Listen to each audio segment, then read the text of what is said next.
Welcome back to the Politics with Paul podcast, your home for nonpartisan discussion of politics. I am your host, Paul Rader. It's another great guest episode today we've got for you. Whether you are new or not to the show, I start off interviews with a disclaimer that I do not take a stance for or against a guest's political views or groups they belong to, but that hasn't been an issue, and it's not going to be an issue today. So, on to today's topic. The vast majority of today's political discourse focuses on the extremities. Who can have the hottest takes? Who can be first with those takes? Who can be the loudest and most obnoxious? Who can own the other side? Such issues have contributed massively to the degradation of our political discourse and ability to solve problems. So, is moderation the solution? More specifically, is radical moderation the answer? What even is radical moderation? When, where, and how do we apply that? How does it address polarization? Well, here to talk about that today is the very person who coined the term radical moderation, Dr. Lauren Hall. Lauren is an Associate Dean of Academic Affairs as well as a professor and political science department chair at the Rochester Institute of Technology. She's also a public speaker, giving talks on a variety of subjects, including the role of family in civil society, the work-life balance of women, the Ninth Amendment to the U.S. Constitution, political theory, and of course, her concept of radical moderation. Lastly, she is the co-host of the We Made This Political podcast, alongside a previous guest of this podcast, Laura Forcum. So, let's dive into radical moderation and how it can improve our political dialogue. Please welcome to the show, Dr. Lauren Hall. Lauren, thank you for coming on today. How are you? Hi, Paul. I'm doing great. It's great to be here. No, it's great to have you here.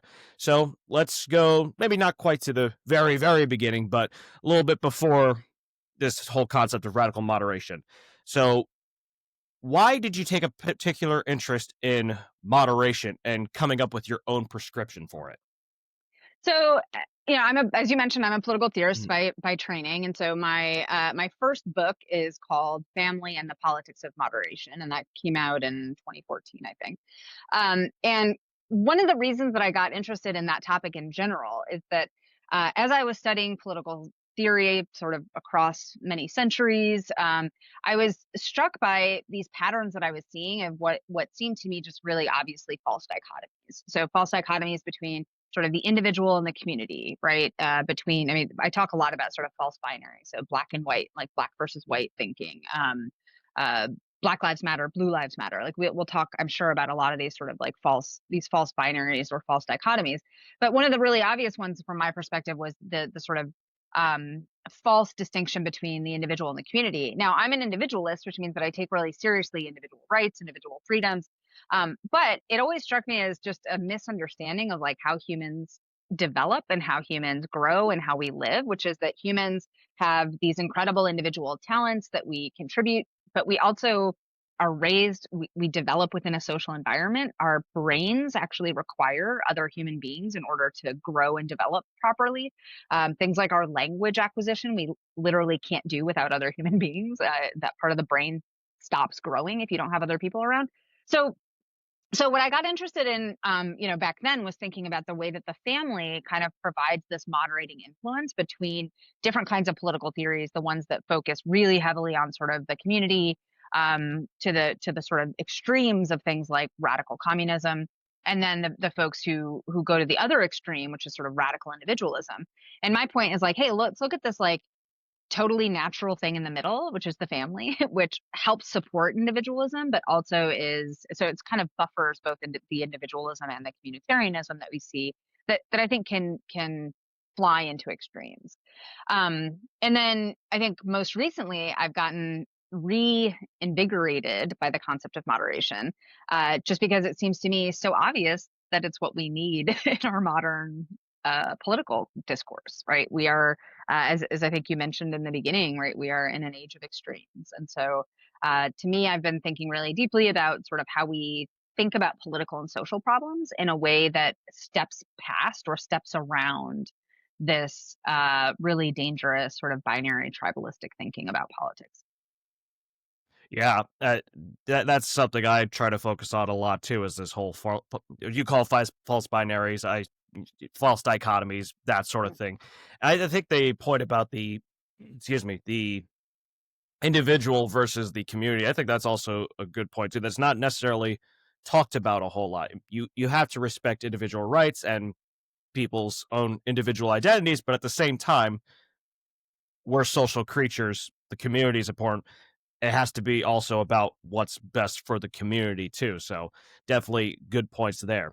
So let's go ahead on to the central idea of our conversation. So what exactly is radical moderation? Somebody might hear that and think, oh, that seems kind of oxymoronic, but why name it that and what makes it more effective than a more generic form of moderation? Yeah, so I chose the term very intentionally because I think there's sort of two reasons. One is a sort of pragmatic reason and the other is a more principled reason. The pragmatic reason is that, I think moderation has a clear marketing problem. I think when people think about moderation, they think it's you're just compromising for the sake of compromising. Maybe you're conflict avoidant. Maybe you don't have any principles at all, right? And you're just like, whatever makes everyone happy, I don't care, right? I think that's a really inaccurate representation of what real principled moderation can mean. But when I use the term radical, I'm actually using it in even a deeper sense, which is that when we think about the term radical, it usually means a sort of a complete rethinking of the framework for how you think about a problem, right? And so, very often when we talk about radical politics, we're talking about completely reframing the dialogue, the discourse in a variety of different ways.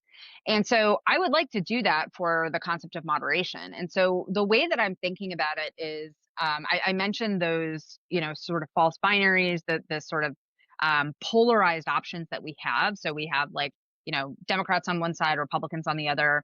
We have, whatever, the right versus the left. And so we're basically, if we think about it, we're thinking about politics essentially in one dimension, right? This like one dimensional line where you're either on this end or you're on this end. And then the people in the middle are just sort of random, right? Like, but there's this line, a single one dimensional line. Well, actually think about how the world actually operates, right? The world operates in all four dimensions. And so when I'm thinking about what radical moderation means, I'm really asking people to stop thinking about social and political problems along one dimensional right left lines. And instead, let's figure out a way to make it easier for ourselves to think and talk about political and social problems in all four dimensions. And so, what that means is you not only have to understand sort of your own individual values, but you also have to understand this, what I call the second dimension, which is the people around you, the social network that you find yourself in, the broader kind of community that your decision has to be made in. The third dimension in sort of physics terms is height and depth. But in the social space, right, that's how hard is this thing? Like what kinds of pits are people likely to fall into? What kinds of peaks do we have to climb? Like what are the kinds of things that we really have to, I mean, just there's a reality that some people walk along more complex life paths than other people. Some people have a lot much greater challenges than, for example, I do.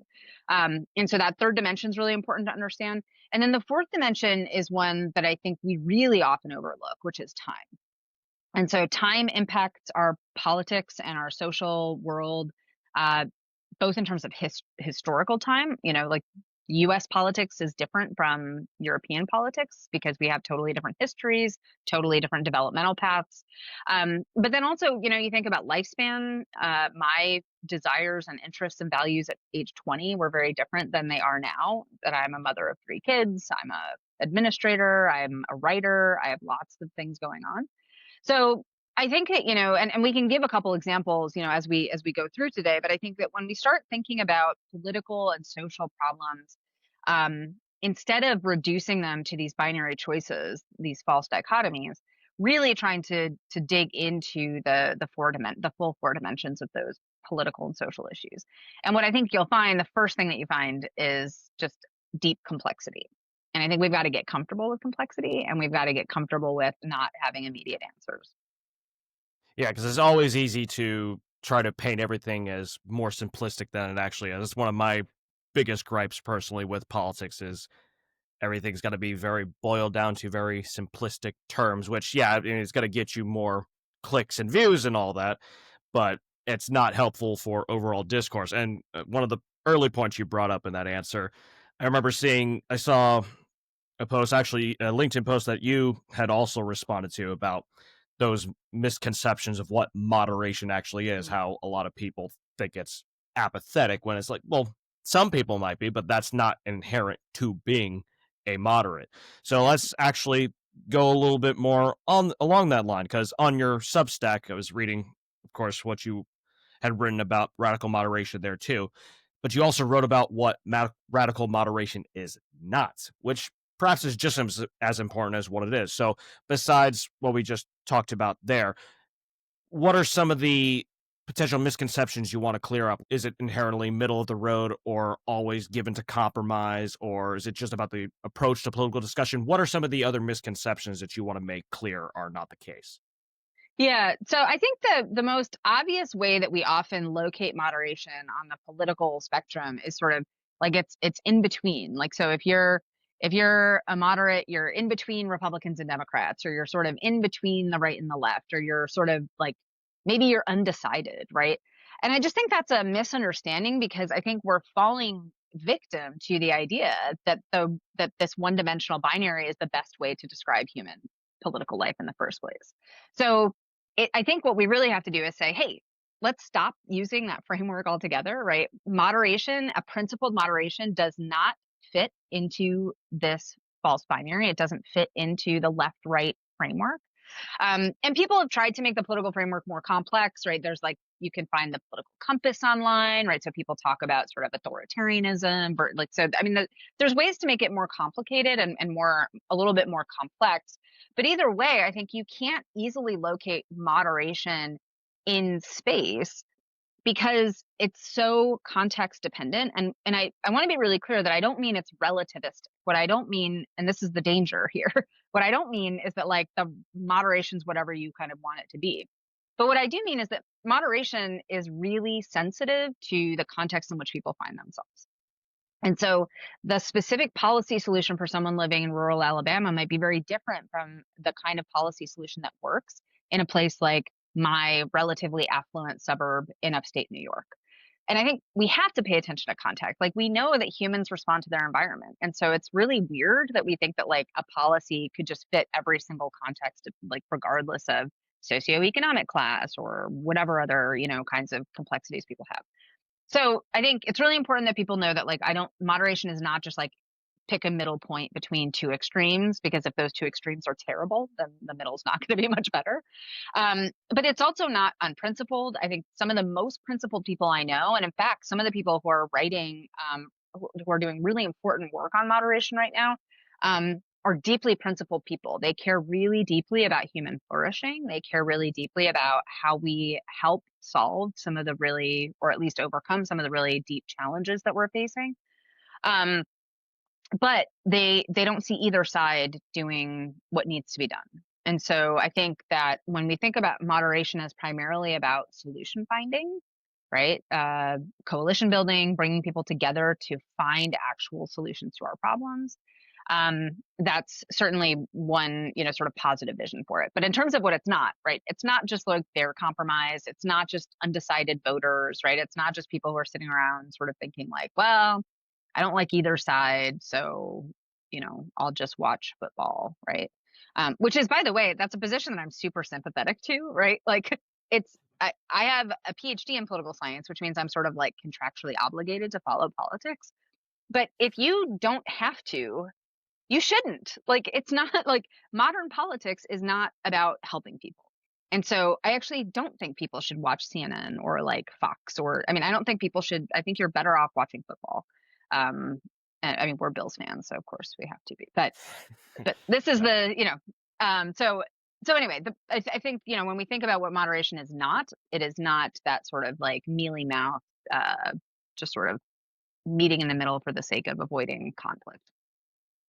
Yeah, you hear that phrase, the truth is always somewhere in the middle, which I think there's a problem with that being just as simplistic as just going too far one way or another. It's like, no, that's not really thinking about it. Yeah, sometimes the truth is somewhere in the middle. Sometimes maybe one side is right. And the thing about the complexity of it, of these different regions, I think that's a good thing too, because I think there is a problem when we have whether it's parties or ideological camps becoming too hegemonic, where the Republican Party in everywhere or every state, and then the Democratic Party in every state is becoming too. We got to fall in line on the exact same things. I don't think that's helpful for other people. Yeah, there's still some differentiation in the regional parties, but it's starting to become less and less, at least from what I've observed. So, of course, we're talking more about the theory of radical moderation, and you're, like you said, you're a political theorist by trade, and so you know very well that theory is one thing, but the actual application of a concept is another. So, what do you think are, I don't know, 2 to 3 of the biggest roadblocks to actually applying radical moderation? Yeah, the first one I think would definitely be just the political incentives of our system, right? So we have a winner take all system. It's very, very hard for, I mean, I think winner take all systems do a couple things. One, they tend to weed out political diversity. As you pointed out, right, it's becoming more and more the case that in order to be a Democrat, you have to have this very clear set of guiding values. I think people forget that that wasn't the case, even 20 years ago. You could have blue dog Democrats and progressive Democrats, and you could have Democrats from kind of all over the place. And they were held together by like a couple kind of like key values, but there wasn't this like ideological purity test. Now the Republican Party's gone even further sort of over that ledge, which is that now you have like the MAGA sort of loyalty test that and you have more moderate Republicans or just more diverse Republicans, and I'm using diverse in the sense of politically diverse Republicans, being primaried, right? Like they're just being primaried out of existence. So I think both parties have moved into the space of sort of deep ideological purity, but a lot of that is encouraged by the winner take all system. And so it becomes a lot easier for someone like Trump to sort of expect the party to fall in line behind his particular view of what politics should look like.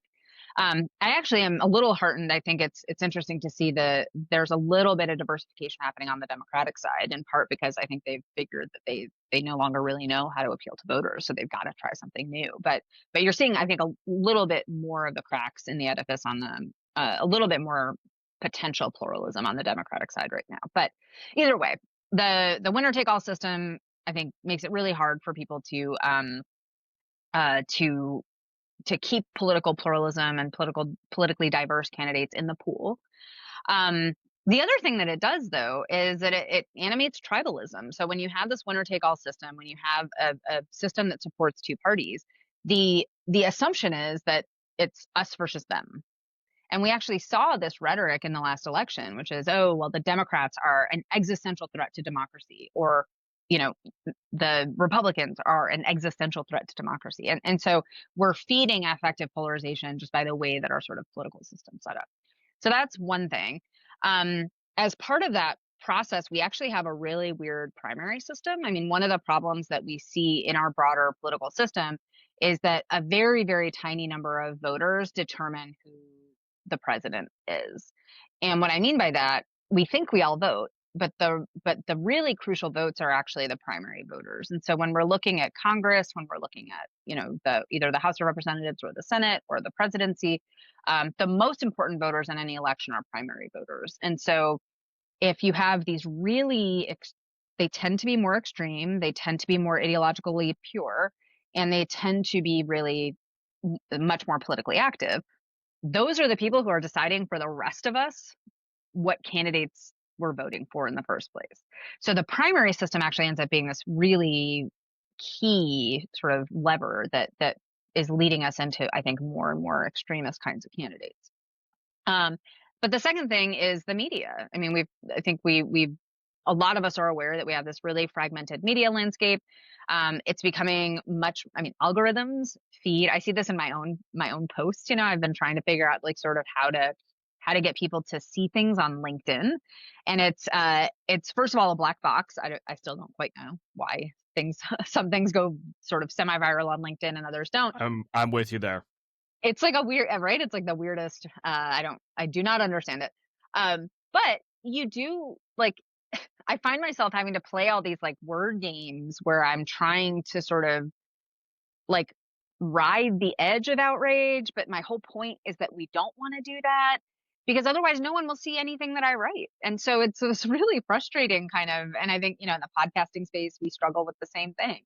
So the algorithms and the way that I think social media has really sort of changed the broader media landscape is another thing that I think is really keeping us polarized.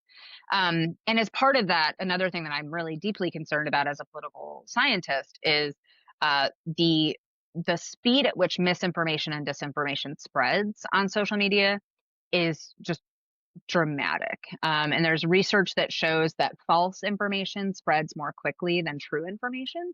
And a lot of that's because, well, it's more interesting, right? Like if you hear something that's just crazy, you're like, wow, let me check that out, right? And then you click on it. And I've seen people that I respect, start spreading, I mean, you have the sort of narrative that the 2020 election was stolen, but now there's another narrative on the other side that the 2024 election was stolen because there was all of this monkeying with different kinds of electoral things. And as far as I can tell, there's almost no evidence for that. But people keep sharing it because it reinforces their pre-existing beliefs. And it seems like it makes them feel better. Like, oh, now I understand the world in a better way. So those are two things that I think are really, I mean, I think the structure of our system and then the media landscape itself are both really difficult things to deal with right now.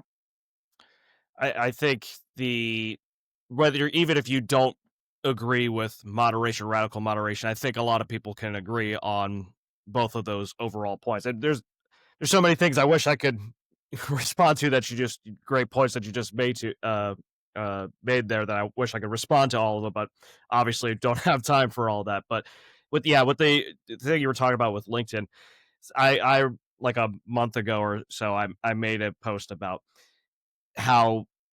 what real accountability is, and it's like basically not just if you're only holding people accountable that don't think like you, that's not real accountability. But Hmm.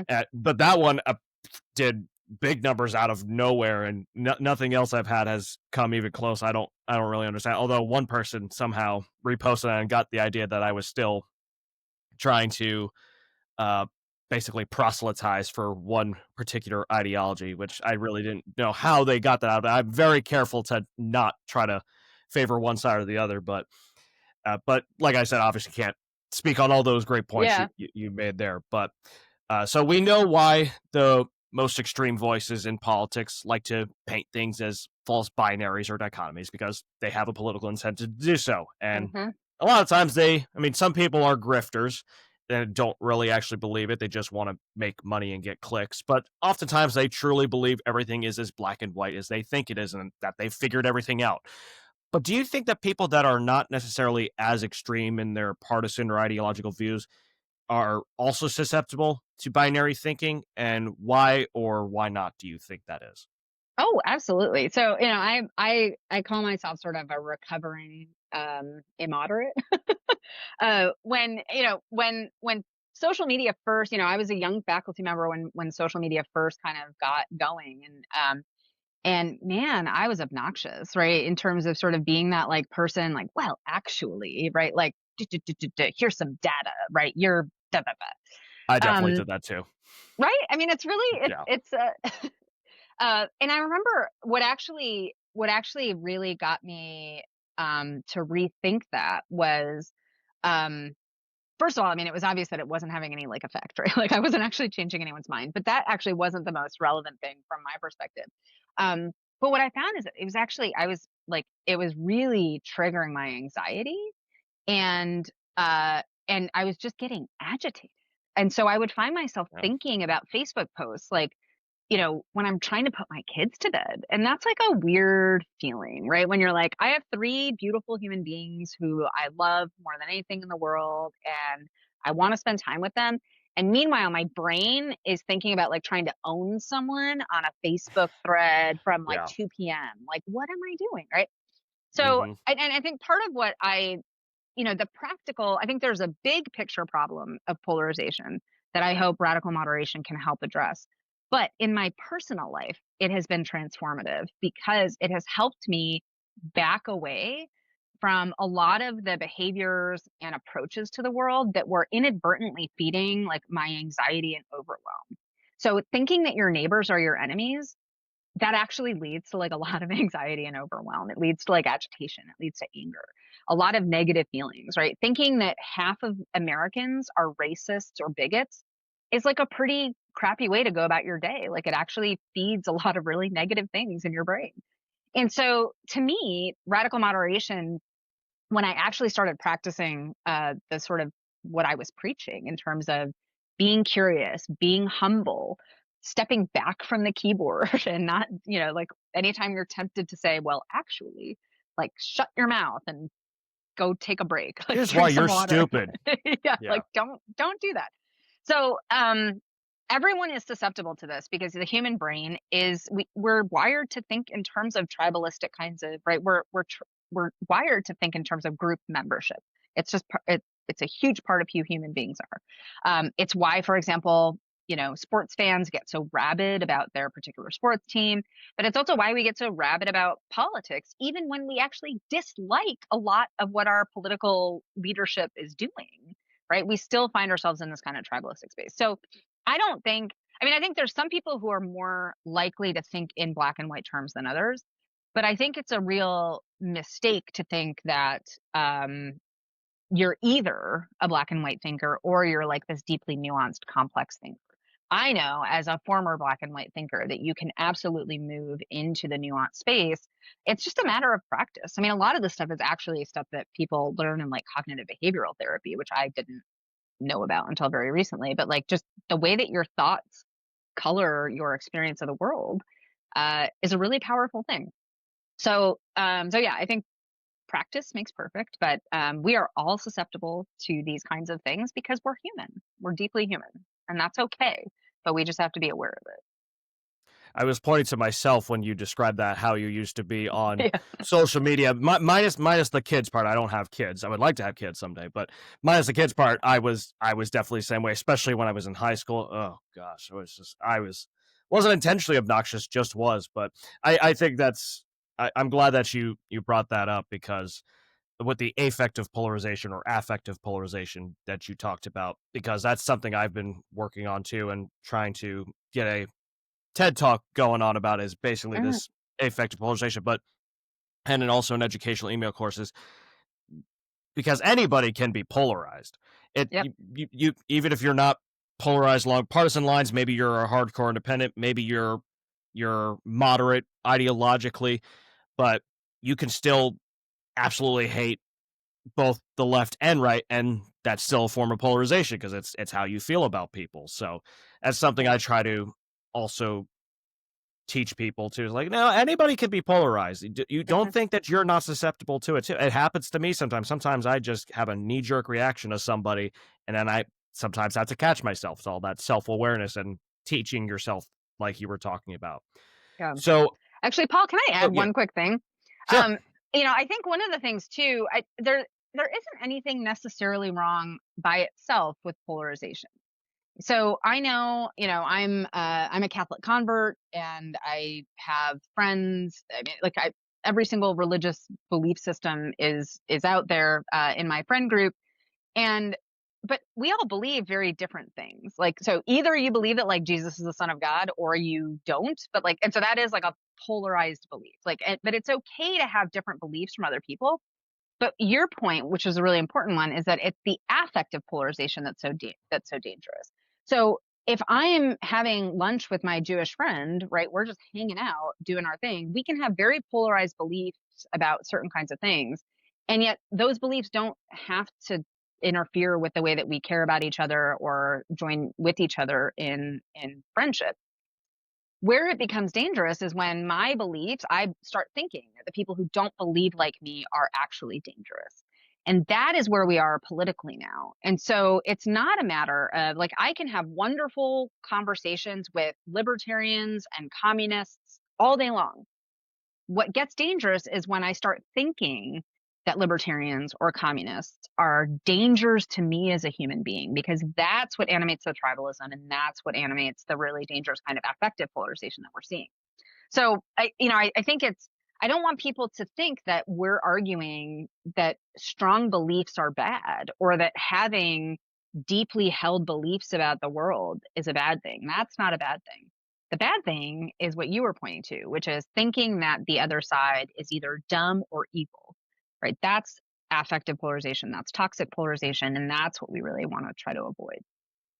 Yeah, that whole anything that's not like me is an existential threat, and it's just like you said, it's sports too. I mean, I don't quite get existential threat about football. My undergraduate alma mater's football season actually starts today, so I'm gonna go into the game later. But yeah, I sometimes every once in a while you get animated and get very annoyed at one side. But yeah, like actually thinking that they're a threat to your existence is we got to pump the brakes here a little bit, guys. Yep. Uh, but I mentioned before that you are a professor, but you're also now a lot more also on the education administration side. So, regardless of whether when you were just a professor or you're a professor and education administrator now, did you teach this concept of radical moderation in your classes in some way? And whether you did or didn't, how can elements of it be implemented in our educational system, but particularly when it comes to civics and government? Yeah, I actually think I made some really important mistakes as a political science professor over the years that I didn't, that I wish that I had come up with this framework much sooner. And this is actually why I think people who teach politics should also take some classes in political psychology and social psychology to try to understand sort of how people think about these principles. And that's becoming more common in political science departments, but it's still not the norm. And so, when I think about, I used to teach a class called Ethical Debates in American Politics. And what I was trying to do is get students to see, so this is where the radical moderation came in. What I was trying to get students to see is the complexity of what they are thinking about as binary choices, or these false dichotomies. So, we looked at um, pretty contentious issues like abortion, gun control, immigration, right? And my goal was to try to get them to understand the full moral landscape of these policy issues. Where I think, and so I think I did an okay job in that realm. Where I really screwed up though is that one of the final assignments for that class was an in-class debate where students they were assigned one side or the other and they had to debate each other. And I realized later, looking back on it, I haven't been in the classroom for a couple of years now because I'm in the dean's office. But I was looking back on that and I was like, what a stupid thing to do! Like, you spend this whole semester trying to get people to think about like these ideas in a complex, kind of nuanced way, and then you end with this like straight up tribalistic fight, right? Like, now you guys are gonna get at it, right? And students, they got a lot out of it. I think that, the debate format was not what I would have chosen, but it was really helpful to have them verbalize, right? I mean, like, it's always good to get public speaking practice and all that kind of stuff. But I didn't realize that I was actually undoing a lot of the work that I'd been doing over the course of the semester.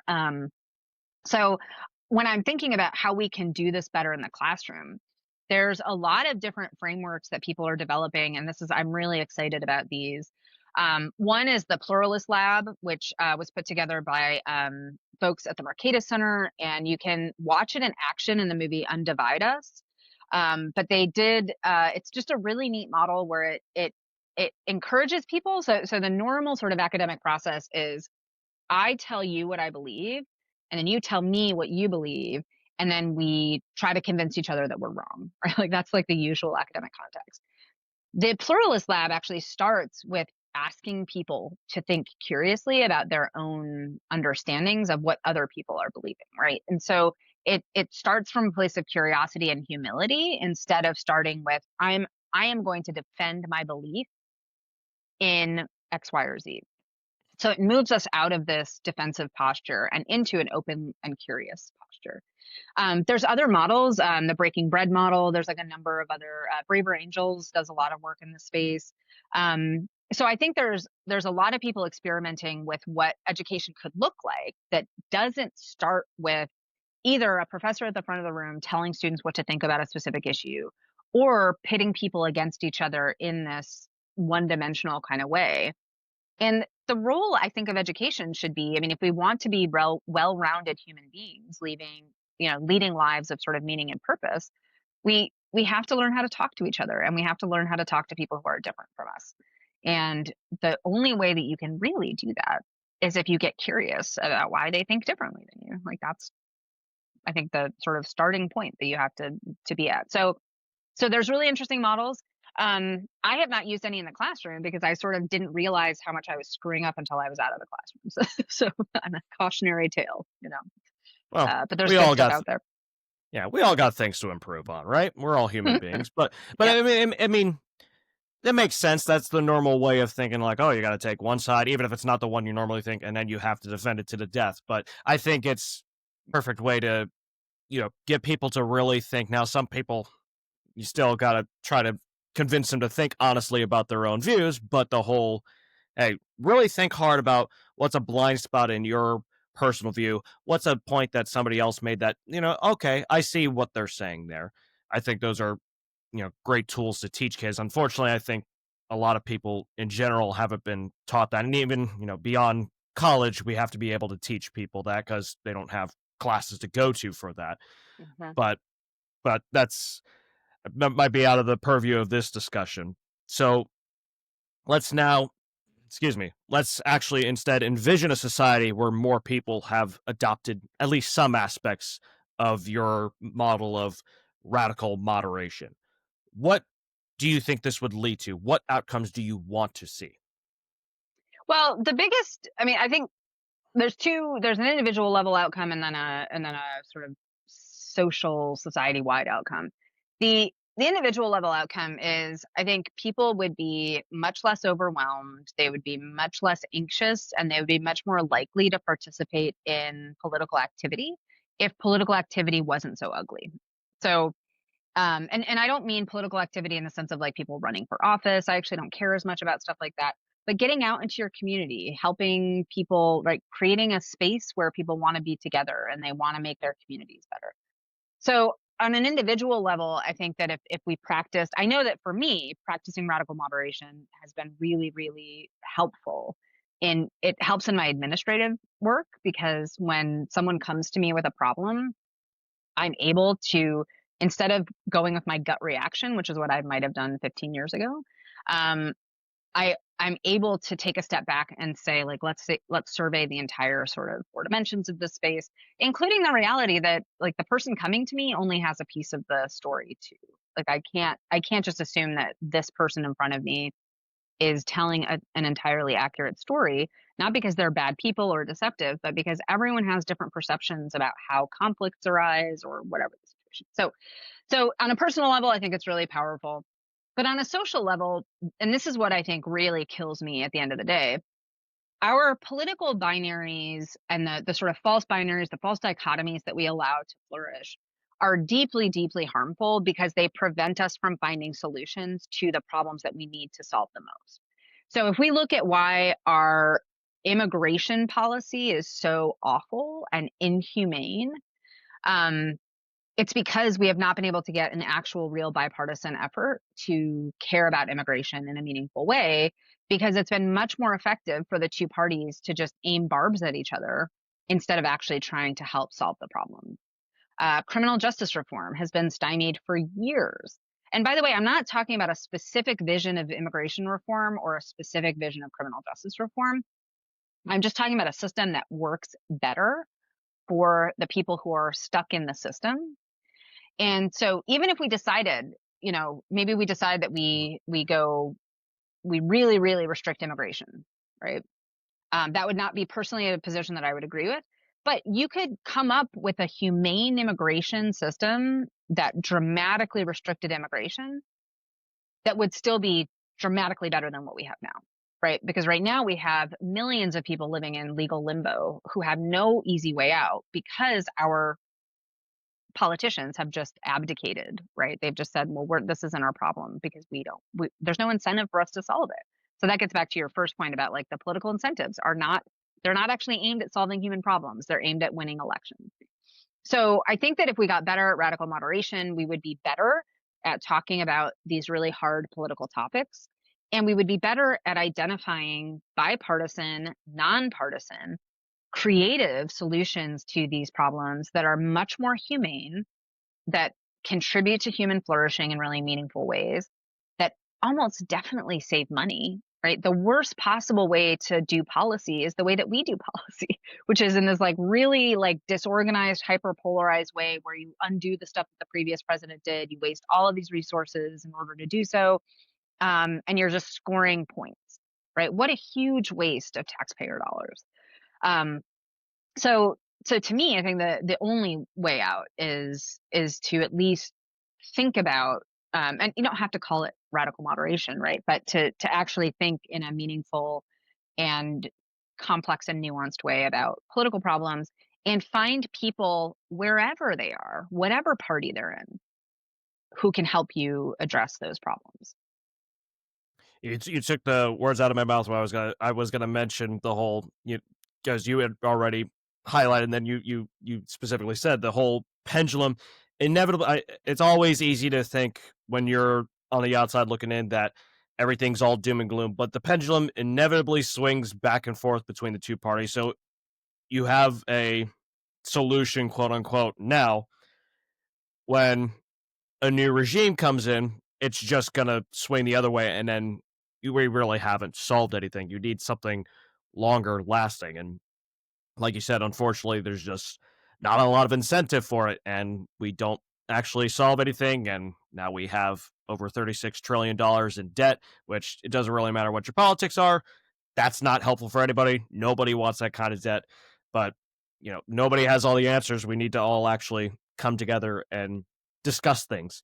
But Hmm. you kind of already touched on this question now, so let's go a little bit further into it, because something I've been thinking about lately is how a lot of polarized and extreme people, they don't actually think that they're polarized or extreme. They think it's everybody else, or at least the quote unquote other side. They're the ones that are extreme. I'm okay.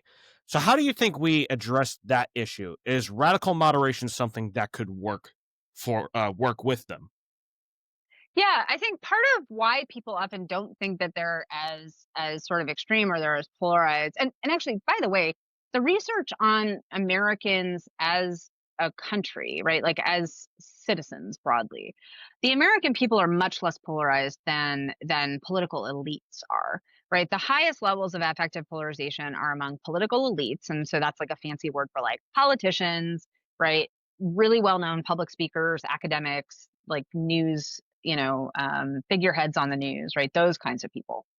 So the average American actually is pretty non-polarized.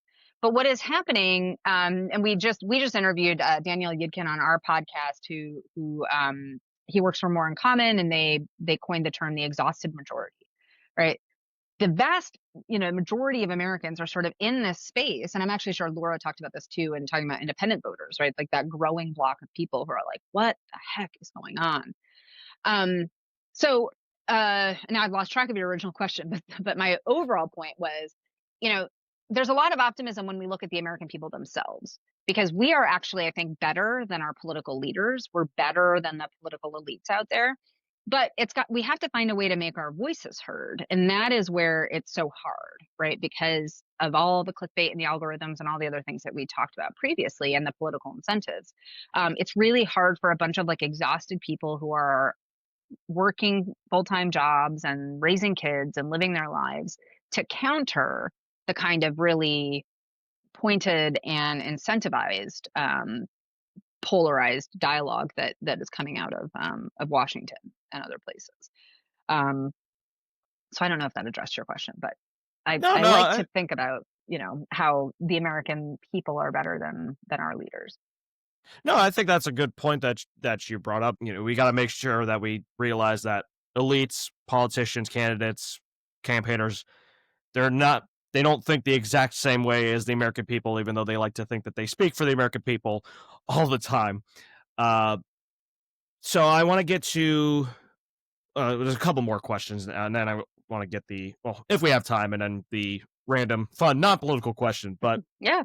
I came across a LinkedIn post of yours actually the other day that I want to explore further with the audience. You basically talked about rising authoritarianism in the U.S. Now, whether for those of you at home, whether you think Donald Trump is authoritarian or not, that's beside the point.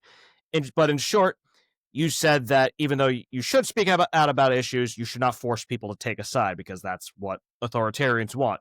And now I agree with that sentiment, even though I think some people who aren't necessarily authoritarian also want to force you to pick a side, but that's also beside the point.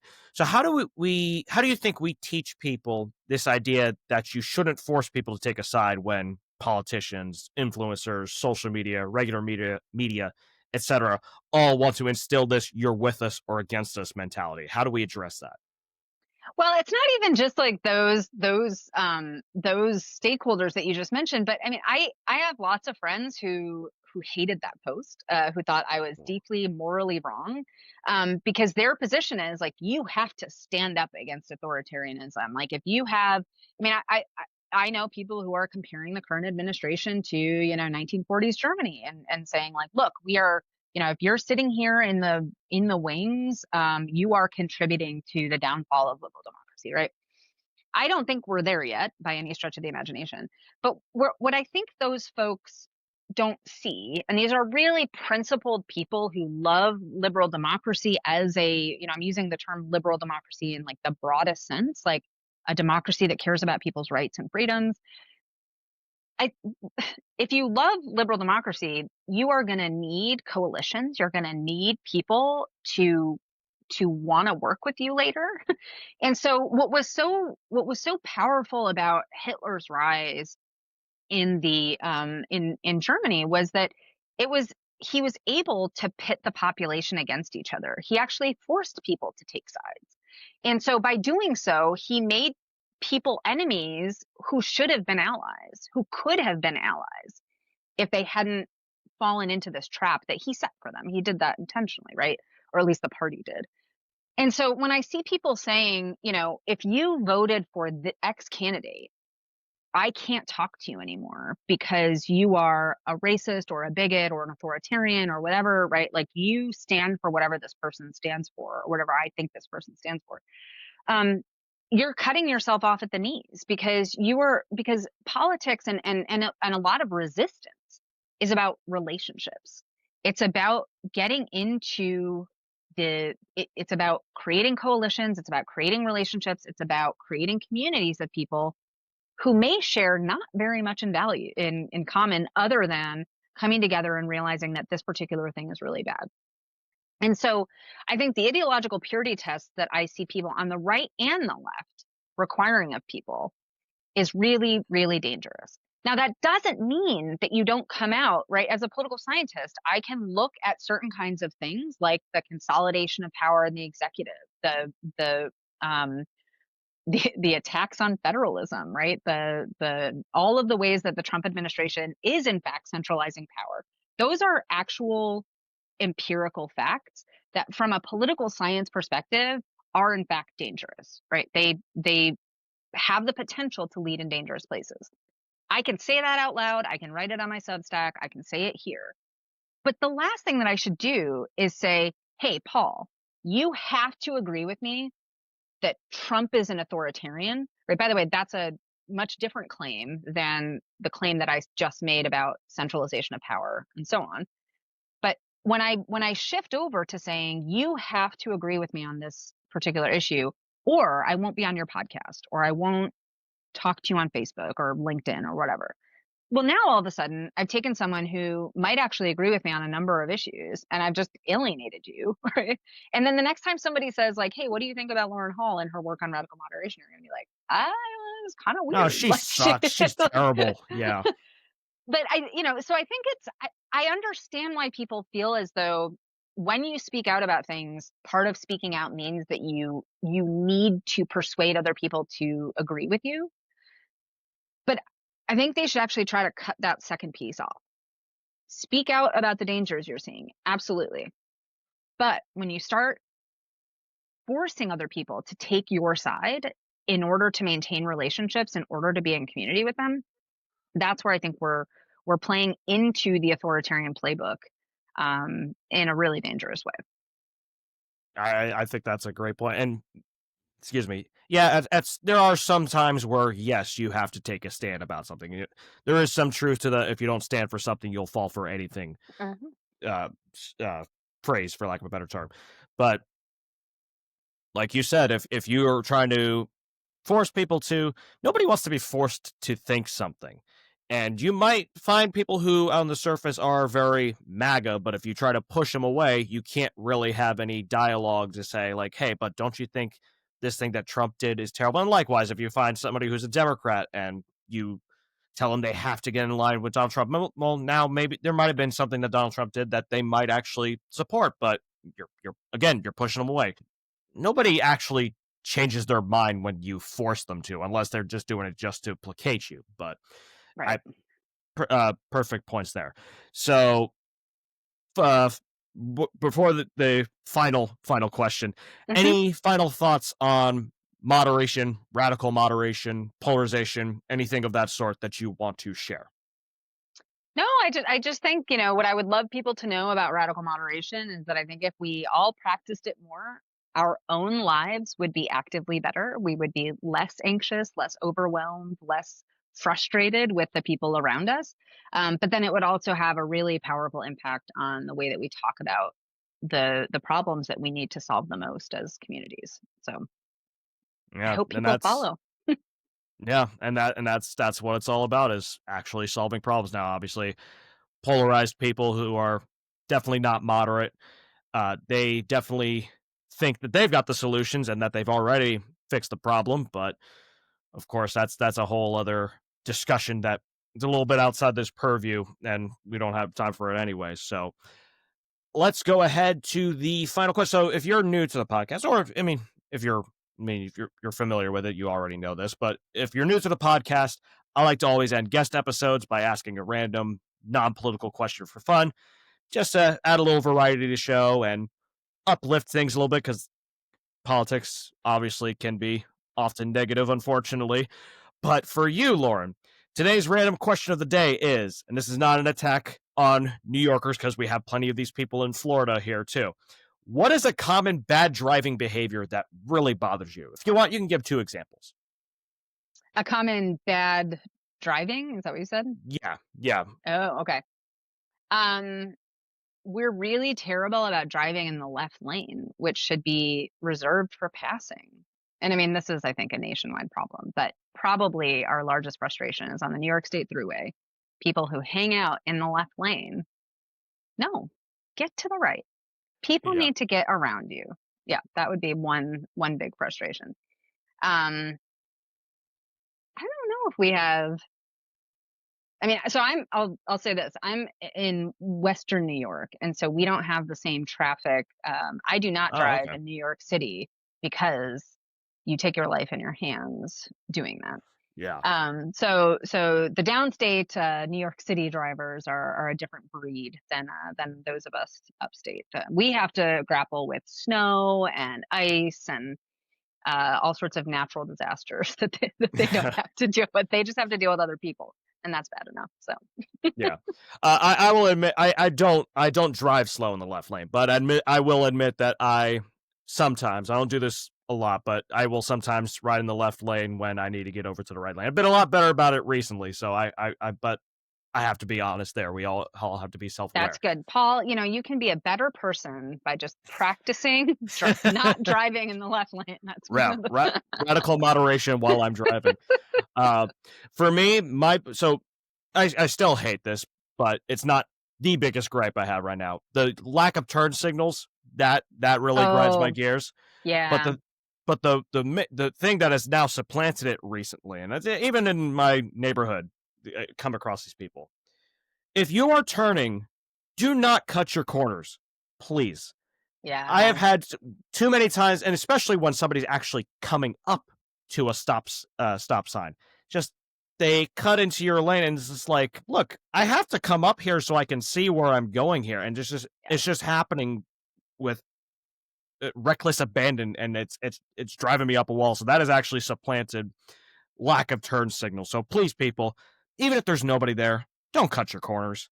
You're really not saving much time. You're saving maybe half a second, 1 second at most. just don't cut your corners, especially because you don't know somebody is coming around the bend there. But that's my big thing right now. So, but that is going to wrap things up today. So hopefully any bad drivers that are also listening to this podcast, they can become a little bit better by taking account of some of those Right. those things. But Lauren, thank you very much for coming on. Actually, real quick, any more links you want to share, and I can put them in the show notes. Yeah, so you can find me and all my stuff on laurenkahall.com. That's the easiest central repository. But then my Substack is The Radical Moderate's Guide to Life, and I would love for people to subscribe and share. It is a really fun space, excellent commenters, really fun group of people, and I would love to have others on board. Oh, and then of course the podcast, We Made This Political, which is you can also find on Substack or any of the podcast platforms. Well, there you go. I will add those to the show notes below. But we are going to wrap things up here. So, for all of you listening at home and or watching, thank you very much for listening to the podcast. My links, my Facebook, my LinkedIn, my 5-day educational email course about effective polarization, why we're so all can be so given to it, why we make those mistakes, even when we're trying to depolarize politics, and how we can fix those mistakes. My book, Why Independents Rarely Win Elections and How They Can Become More Competitive, not necessarily arguing that we should have more independence, just why they have issues and what they can do to make things better for themselves. That's on Amazon. And my medium.com profile, where I write on politics from time to time, and probably a couple of other things, but I'll put those in the show notes as well. So that's going to wrap it up for today. So as always, thank you so much for listening. And until next time, take care.